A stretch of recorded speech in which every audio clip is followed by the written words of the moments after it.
নানান ধরনের বাটা বা ভর্তা খেতে আমি ভীষণই ভালোবাসি। ভাতের ১ম পাতে আমার ওটা হলে ভীষণ ভালো লাগে। তাই ভাবছিলাম আজকে কি করা যায়? তাই সয়াবিন নিয়ে নিলাম। সয়াবিনগুলোকে জল দিয়ে একটু সেদ্ধ করে নিয়ে নুন দিয়ে মিক্সির বাটির মধ্যে ১ম এ সয়াবিনগুলোকে নিলাম।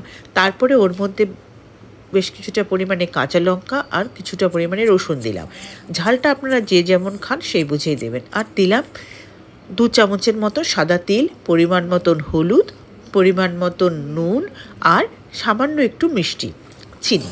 এই সব আর দিলাম একটু গোলমরিচ গুঁড়ো। এই সব উপকরণগুলোকে দিয়ে আমি একটা পেস্ট বানিয়ে নিলাম।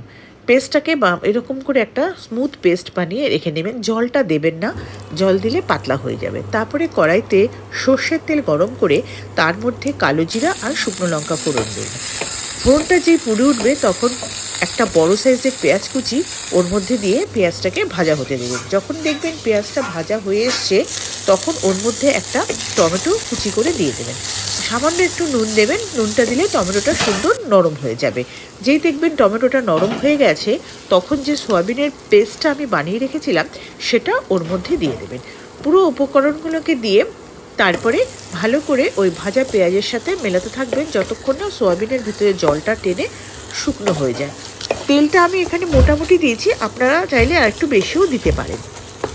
আরেকটা কথা, নুনটা দেখে নেবেন, লাগলে পরে দেবেন। যে ওটা পুরো শুকনো হয়ে আসবে তখন ওর মধ্যে বেশ কিছুটা পরিমাণে কুচনো ধনেপাতা দিয়ে আবার ওটাকে ভালো করে মিশিয়ে নেবেন। মিশিয়ে নিয়ে দেখুন এইভাবে আমার তৈরি হয়ে আছে সয়াবিনের বাটা বা সয়াবিন ভর্তা। তারপরে একটা পাত্রে নিয়ে ওর ওপর থেকে একটু সর্ষের তেল ছড়িয়ে দেবেন।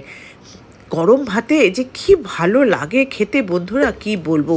আপনারা সকলেই একবার ট্রাই করে দেখবেন, সত্যিই ভীষণ ভালো লাগে। আমার তো ভীষণই ভালো লাগলো। তারপরে এই ভর্তা থেকেই বিকালবেলা আমি স্ন্যাক্স বানিয়েছিলাম, সেটা আপনাদের সাথে পরে শেয়ার করছি। এখন আসি।